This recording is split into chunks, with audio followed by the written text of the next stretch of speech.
नमस्कार। खबरों के इस बुलेटिन च तुहाडा स्वागत है। मैं हाँ गीता सक्सेना। पहला पेश ने चौंपिया खबरां।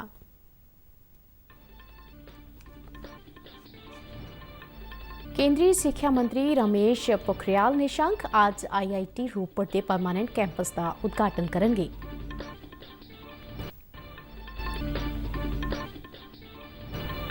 स्वदेशी समुद्री लड़ाकू जहाज INS कफराती अज विशाखापट्टनम के नेवी डॉकयार्ड विखे भारतीय जल सेना में शामिल होगा।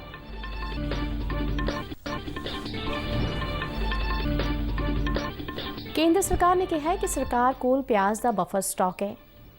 प्याज दी कीमतों को काबू में रखने लई मुख मंडियां ते सूबा सरकारां नूं पड़ावार प्याज भेजा जा रहा है।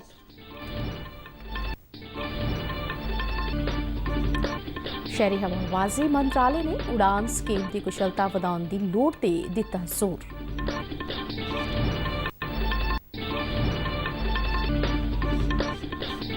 चोण कमीशन ने सियासी पार्टियां ते उम्मीदवारां नूं चोण मुहिमां दौरान भीड़ नूं अनुशासन विच रखण ते चोण दिशा निर्देशां दी पालना करन लई कहा है। बिहार में विधानसभा के तीजे और अंतिम गेड़ तहत कुल 1411 उम्मीदवारों ने नामजदगी पर्चे किए दाखिल। इस गेड़ लिए वोटां 7 नवंबर नूं पुआईयां जाणगियां। ते हुण खबरां विस्तार नाल। केंद्रीय सिक्ख्या मंत्री रमेश पोखरियाल निशंक के राज मंत्री संजय धोत्रे आज IIT रोपड़ के परमानेंट कैंपस का उद्घाटन करेंगे। यह उद्घाटन वर्चुअल माध्यम राही किया जाएगा।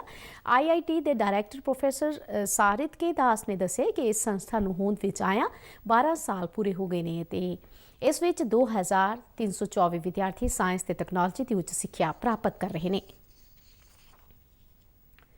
पांडुबी लड़ाई विरोधी प्रणाली नाल लैस INS कवराती नूं आज विशाखापट्टनम के नेवी डॉकयार्ड विखे भारतीय जल सेना के मुखी जनरल मनोज नरवणे जल सेना में शामिल करेंगे।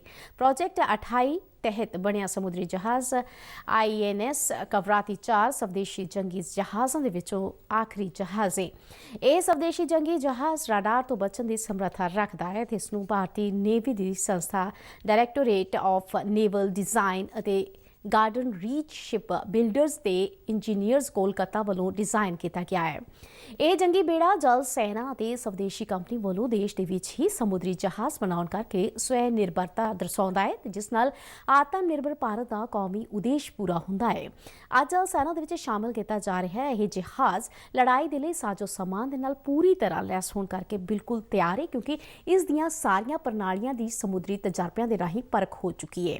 इस जंगी जहाज नूं जल सेना दे विच शामिल करन दे नाल समुद्री फौजां दी समर्था दे विच होर वाधा होवेगा।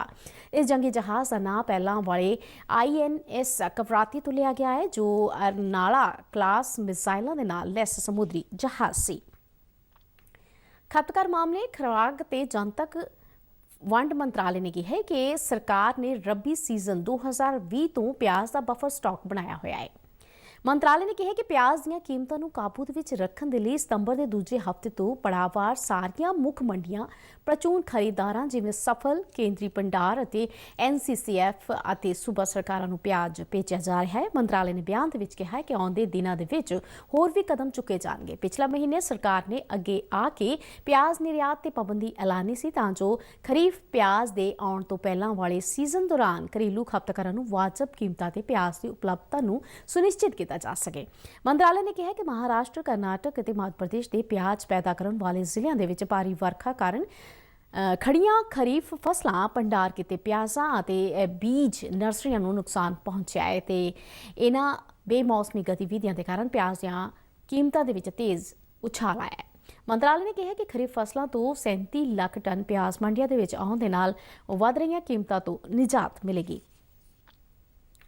सुगम छोटे के दरम्याने उद्यम बारे केंद्रीय मंत्री नितिन गडकरी ने भारत विच पहले उच्च गुणवत्ता वाले फैब्रिक जुत्तियां की शुरुआत की। यह जुत्ते खादी ते पेंडू उद्योग आयोग कमीशन वालों डिजाइन किए गए हैं। इन्हां जुत्तियां नूं तैयार करने के लिए रेशम, कपाह ते उन वर्गे खादी फैब्रिक वरते गए सी। ਨਿਤਿਨ ਗਡਕਰੀ ਨੇ ਕੱਲ੍ਹ ਇੱਕ ਈ-ਪੋਰਟਲ ਦੇ ਰਾਹੀਂ ਖਾਦੀ ਜੁੱਤਿਆਂ ਦੀ ਆਨਲਾਈਨ ਵਿਕਰੀ ਵੀ ਸ਼ੁਰੂ ਕੀਤੀ। ਇਸ ਮੌਕੇ ਤੇ ਬੋਲਦਿਆਂ ਗਡਕਰੀ ਨੇ ਕਿਹਾ ਕਿ ਅਜਿਹੇ ਉਤਪਾਦਾਂ ਦੀਆਂ ਅੰਤਰਰਾਸ਼ਟਰੀ ਬਾਜ਼ਾਰ ਦੇ ਵਿੱਚ ਜਗ੍ਹਾ ਬਣਾਉਣ ਦੇ ਲਈ ਅਤਿਅੰਤ ਸੰਭਾਵਨਾਵਾਂ ਨੇ। ਉਨ੍ਹਾਂ ਕਿਹਾ ਕਿ ਇਸ ਨਾਲ ਖਾਦੀ ਫੈਬਰਿਕ ਫੁੱਟਵੇਅਰ ਦੇ ਵਿੱਚ ਰੋਜ਼ਗਾਰ ਵਧੇਗਾ ਤੇ ਕਾਰੀਗਰਾਂ ਦੀ ਵੀ ਆਮਦਨ ਦੇ ਵਿੱਚ ਵਾਧਾ ਹੋਵੇਗਾ। ਗਡਕਰੀ ਨੇ ਖਾਦੀ ਦੇ ਪੇਂਡੂ ਉਦਯੋਗ ਕਮਿਸ਼ਨਰ ਨੂੰ ਔਰਤਾਂ ਦੇ ਲਈ ਹੈਂਡਬੈਗ, ਪਰਸ ਤੇ ਬਟੂਆਂ ਨੂੰ ਚਮੜੇ ਦੇ ਸਮਾਨ ਦੇ ਵਿਕਲਪ ਵਜੋਂ ਵਿਕਸਿਤ ਕਰਨ ਦੇ ਲਈ ਅਪੀਲ ਕੀਤੀ। ਉਨ੍ਹਾਂ ਕਿਹਾ ਕਿ ਇਸ ਦੀ ਵਿਦੇਸ਼ੀ ਬਾਜ਼ਾਰਾਂ ਦੇ ਵਿੱਚ ਬਹੁਤ ਮੰਗ ਹੈ। ਉਨ੍ਹਾਂ ਕਿਹਾ ਕਿ ਅਜਿਹੇ ਉਤਪਾਦਾਂ ਨੂੰ ਤਿਆਰ ਕਰਕੇ ਤੇ ਵਿਦੇਸ਼ੀ ਬਾਜ਼ਾਰਾਂ ਦੇ ਵਿੱਚ ਮਾਰਕੀਟਿੰਗ ਦੇ ਨਾਲ ਖਾਦੀ ਇੰਡੀਆ 5000 ਕਰੋੜ ਰੁਪਏ ਦੇ ਬਾਜ਼ਾਰ ਤੇ ਕਾਬਜ਼ ਹੋ ਸਕਦਾ ਹੈ।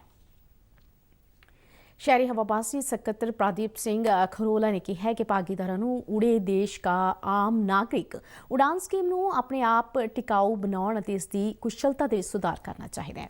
उड़ान दिवस की याद में करवाए एक समागम को वीडियो कॉन्फ्रेंस को संबोधन करदਿਆਂ खरोला ने कहा कि उड़ान स्कीम ने आम आदमी के लिए हवाई सफ़र विशेष तौर पर दूर दराडे इलाकों के सफ़र के महत्व को स्थापित किया है।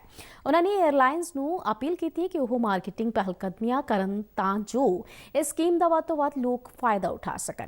ਖਰੋਲਾ ਨੇ ਕਿਹਾ ਕਿ ਇਸ ਦੀਆਂ ਮੁੱਖ ਵਿਸ਼ੇਸ਼ਤਾਵਾਂ ਦੇ ਵਿੱਚੋਂ ਇੱਕ ਇਹ ਕਿ ਸਾਰੀਆਂ ਏਜੰਸੀਆਂ ਇਕੱਠੀਆਂ ਹੋ ਕੇ ਤੇ ਮਿਲ ਕੇ ਇਸ ਸਕੀਮ ਦੀ ਸਫਲਤਾ ਦੇ ਲਈ ਯਤਨ ਕਰ ਰਹੀਆਂ ਨੇ। ਉਹਨਾਂ ਹੋਰ ਕਿਹਾ ਕਿ ਉਡਾਨ ਨੇ ਰਾਸ਼ਟਰੀ ਨੈਟਵਰਕ ਅਤੇ ਰਾਸ਼ਟਰੀ ਰੂਟਸ ਨੂੰ ਫੀਡ ਕਰਕੇ ਇੱਕ ਨੇਕ ਚੱਕਰ ਕਾਇਮ ਕੀਤਾ ਹੈ ਜੋ ਦੇਸ਼ ਦੇ ਲੋਕਾਂ ਦੇ ਲਈ ਨਵੇਂ ਮੌਕੇ ਪੈਦਾ ਕਰ ਰਿਹਾ ਹੈ। ਏਅਰਪੋਰਟ ਅਥਾਰਟੀ ਆਫ ਇੰਡੀਆ ਦੇ ਚੇਅਰਮੈਨ ਨੇ ਕਿਹਾ ਕਿ ਅਥਾਰਟੀ ਦੇਸ਼ ਭਰ ਦੇ ਵਿੱਚ ਉਡਾਨ ਸਕੀਮ ਦੇ ਲਈ ਲੋੜੀਂਦਾ ਬੁਨਿਆਦੀ ਢਾਂਚਾ ਉਸਾਰਨ ਦੇ ਲਈ ਵਚਨਬੱਧ ਹੈ। ਉਡਾਨ ਭਾਰਤ ਸਰਕਾਰ ਦਾ ਇੱਕ ਫਲੈਗਸ਼ਿਪ ਪ੍ਰੋਗਰਾਮ ਹੈ ਜਿਸ ਦਾ ਮੰਤਵ ਖੇਤਰੀ ਰੂਟਸ ਦੇ ਲਈ ਕਿਫਾਇਤੀ ਅਤੇ ਆਰਥਿਕ ਤੌਰ ਤੇ ਵਿਵਹਾਰਕ ਹਵਾਈ ਸਫ਼ਰ ਮੁਹੱਈਆ ਕਰਵਾਉਣਾ ਹੈ। ਚੋਣ ਕਮਿਸ਼ਨ ਨੇ ਮੌਜੂਦਾ ਚੱਲ ਰਹੀਆਂ ਸੂਬਾ ਚੋਣ ਮੁਹਿੰਮਾਂ ਦੌਰਾਨ ਰਾਜਸੀ ਪਾਰਟੀਆਂ ਅਤੇ ਉਮੀਦਵਾਰਾਂ ਦੇ ਵੱਲੋਂ ਭੀੜ ਨੂੰ ਅਨੁਸ਼ਾਸਨ ਦੇ ਵਿੱਚ ਨਾ ਰੱਖਣ ਦੇ ਲਈ ਇਸ ਦਾ ਗੰਭੀਰ ਨੋਟਿਸ ਲਿਆ ਹੈ। ਕਮਿਸ਼ਨ ਨੇ ਫਿਰ ਦੁਹਰਾਇਆ ਕਿ ਰਾਜਸੀ ਪਾਰਟੀਆਂ ਨੂੰ ਸਲਾਹ ਦਿੱਤੀ ਹੈ ਕਿ ਉਹ ਚੋਣ ਮੁਹਿੰਮ ਦੌਰਾਨ ਪੂਰੀ ਤਰ੍ਹਾਂ ਚੇਤੰਨ ਰਹਿਣ ਅਤੇ ਭੀੜ ਨਾ ਇਕੱਠੀ ਕਰਨ ਦੇ ਨਿਯਮਾਂ ਦਾ ਪਾਲਣ ਕਰਨ। ਕਮਿਸ਼ਨ ਨੇ ਕਿਹਾ ਕਿ ਮੁੱਖ ਚੋਣ ਅਧਿਕਾਰੀਆਂ ਤੇ ਜ਼ਿਲ੍ਹਾ ਪ੍ਰਸ਼ਾਸਨ ਤੋਂ ਅਜਿਹੀਆਂ ਉਲੰਘਣਾ ਕਰਨ ਦੇ ਲਈ ਆਯੋਜਿਤਾਂ ਅਤੇ ਉਮੀਦਵਾਰਾਂ ਖਿਲਾਫ ਉਚਿਤ ਕਾਰਵਾਈ ਅਤੇ ਜੁਰਮਾਨਾ ਨਿਯਮਾਂ ਨੂੰ ਲਾਗੂ ਕੀਤਾ ਜਾਣਾ ਚਾਹੀਦਾ ਹੈ। ਚੋਣ ਕਰਵਾਉਣ ਵਾਲੇ ਸੂਬਿਆਂ ਦੇ ਵਿੱਚ ਮੁੱਖ ਚੋਣ ਅਧਿਕਾਰੀਆਂ ਅਤੇ ਸੂਬਾ ਸਰਕਾਰਾਂ ਨੂੰ ਇਹਨਾਂ ਨਿਯਮਾਂ ਦੀ ਸਖਤੀ ਨਾਲ ਪਾਲਣਾ ਕਰਨ ਦੇ ਲਈ ਵੱਖਰੇ ਤੌਰ ਤੇ ਦਿਸ਼ਾ ਨਿਰਦੇਸ਼ ਦਿੱਤੇ ਨੇ। ਸਾਰੀਆਂ ਕੌਮੀ ਅਤੇ ਸੂਬਾ ਸਿਆਸੀ ਪਾਰਟੀਆਂ ਦੇ ਜਨਰਲ ਸਕੱਤਰਾਂ ਅਤੇ ਪ੍ਰਧਾਨਾਂ ਨੂੰ ਲਿਖੀ ਚਿੱਠੀ ਦੇ ਵਿੱਚ ਕਮਿਸ਼ਨ ਨੇ ਕਿਹਾ ਹੈ ਕਿ ਆਮ ਚੋਣ ਜਾਲਸਿਆਂ ਦੇ ਵਿੱਚ ਵੱਡੀ ਗਿਣਤੀ ਵਿੱਚ ਭੀੜ ਦਾ ਇਕੱਠਾ ਹੋਣਾ ਘੋਰ ਉਲੰਘਣਾ ਹੈ ਅਤੇ ਕਮਿਸ਼ਨ ਦੇ ਧਿਆਨ ਦੇ ਵਿੱਚ ਆਇਆ ਕਿ ਰਾਜਸੀ ਨੇਤਾ ਤੇ ਚੋਣ ਮੁਹਿੰਮ ਕਰਨ ਵਾਲੇ ਵੀ ਮਾਸਕ ਤੋਂ ਬਿਨਾਂ ਚੋਣ ਮੁਹਿੰਮ ਨੂੰ ਸੰਬੋਧਨ ਕਰ ਰਹੇ ਨੇ। ਕਮਿਸ਼ਨ ਨੇ ਕਿਹਾ ਕਿ ਰਾਜਸੀ ਪਾਰਟੀਆਂ ਤੇ ਉਮੀਦਵਾਰ ਕਮਿਸ਼ਨ ਦੇ ਦਿਸ਼ਾ ਨਿਰਦੇਸ਼ਾਂ ਦੀ ਉਲੰਘਣਾ ਹੀ ਨਹੀਂ ਕਰ ਰਹੇ ਬਲਕਿ ਮਹਾਮਾਰੀ ਦੌਰਾਨ ਲੋਕਾਂ ਤੇ ਆਪਣੇ ਆਪ ਦੇ ਲਈ ਕਰੋਨਾ ਸੰਕਰਮਣ ਦੇ ਖਤਰੇ ਨੂੰ ਸੱਦਾ ਦੇ ਰਹੇ ਨੇ। ਬਿਹਾਰ ਵਿੱਚ ਵਿਧਾਨ ਸਭਾ ਚੋਣਾਂ ਦੇ ਤੀਜੇ ਤੇ ਅੰਤਿਮ ਗੇੜ ਤਹਿਤ ਕੁੱਲ 1411 ਉਮੀਦਵਾਰ ਨੇ ਨਾਮਜ਼ਦਗੀ ਪਰਚੇ ਦਾਖਲ ਕੀਤੇ। ਇਹਨਾਂ ਦੀ ਜਾਂਚ ਕੀਤੀ ਜਾ ਰਹੀ ਹੈ। ਉਮੀਦਵਾਰਾਂ ਦੇ ਵੱਲੋਂ 23 ਅਕਤੂਬਰ ਤੱਕ ਆਪਣੇ ਨਾਮ ਵਾਪਸ ਲਏ ਜਾ ਸਕਦੇ ਨੇ। ਇਸ ਗੇੜ ਤਹਿਤ 15 ਜ਼ਿਲ੍ਹਿਆਂ ਦੇ 78 ਵਿਧਾਨ ਸਭਾ ਹਲਕਿਆਂ ਦੇ ਵਿੱਚ 7 ਨਵੰਬਰ ਨੂੰ ਵੋਟਾਂ ਪਵਾਈਆਂ ਜਾਣਗੀਆਂ। ਇਸ ਦੇ ਨਾਲ ਹੀ ਇਸ ਗੇੜ ਤਹਿਤ ਵਾਲਮੀਕੀ ਨਗਰ ਲੋਕ ਸਭਾ ਹਲਕੇ ਲਈ ਵੀ ਉਪ ਚੋਣ ਲਈ ਵੋਟਾਂ ਪਵਾਈਆਂ ਜਾਣਗੀਆਂ। ਇਸ ਹਲਕੇ ਦੇ ਲਈ 7 ਉਮੀਦਵਾਰਾਂ ਦੇ ਨੇ ਨਾਮਜ਼ਦਗੀ ਪਰਚੇ ਭਰੇ ਨੇ ਤੇ ਚੋਣ ਖੇਤਰਾਂ ਦੇ ਵਿੱਚ ਚੋਣ ਮੁਹਿੰਮ ਤੇਜ਼ ਹੋ ਗਈ ਹੈ। ਇਸੇ ਦੌਰਾਨ ਚੋਣ ਕਮਿਸ਼ਨ ਨੇ ਮੱਧ ਪ੍ਰਦੇਸ਼ ਦੇ ਵਿੱਚ ਕਰਵਾਈਆਂ ਜਾ ਰਹੀਆਂ ਉਪ ਚੋਣਾਂ ਦੌਰਾਨ ਆਦਰਸ਼ ਚੋਣ ਜ਼ਾਬਤੇ ਦੀ ਕਥਿਤ ਉਲੰਘਣਾ ਦੇ ਲਈ ਸੂਬੇ ਦੇ ਸਾਬਕਾ ਮੁੱਖ ਮੰਤਰੀ ਤੇ ਕਾਂਗਰਸ ਨੇਤਾ ਕਮਲਨਾਥ ਨੂੰ ਇੱਕ ਨੋਟਿਸ ਜਾਰੀ ਕੀਤਾ ਹੈ। ਕਮਿਸ਼ਨ ਨੇ ਕਾਂਗਰਸ ਨੇਤਾ ਨੂੰ 48 ਘੰਟਿਆਂ ਦੇ ਅੰਦਰ ਇਸ ਨੋਟਿਸ ਦਾ ਜਵਾਬ ਦੇਣ ਲਈ ਕਿਹਾ ਹੈ।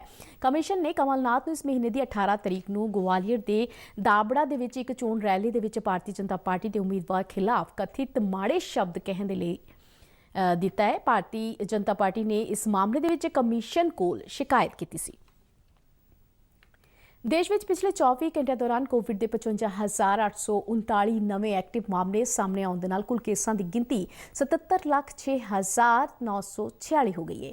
ਪਿਛਲੇ 4 ਦਿਨਾਂ ਤੋਂ ਲਗਾਤਾਰ ਨਵੇਂ ਐਕਟਿਵ ਮਾਮਲੇ 60,000 ਤੋਂ ਘੱਟ ਦਰਜ ਹੋ ਰਹੇ ਨੇ। ਸਿਹਤ ਮੰਤਰਾਲੇ ਵੱਲੋਂ ਤਾਜ਼ਾ ਅੰਕੜਿਆਂ ਦੇ ਅਨੁਸਾਰ ਕੋਵਿਡ-19 ਨਾਲ ਪਿਛਲੇ 24 ਘੰਟਿਆਂ ਦੇ ਵਿੱਚ 702 ਮੌਤਾਂ ਹੋਣ ਦੇ ਨਾਲ ਕੁੱਲ ਮੌਤਾਂ ਦਾ ਅੰਕੜਾ 1,16,616 ਹੋ ਗਿਆ ਹੈ।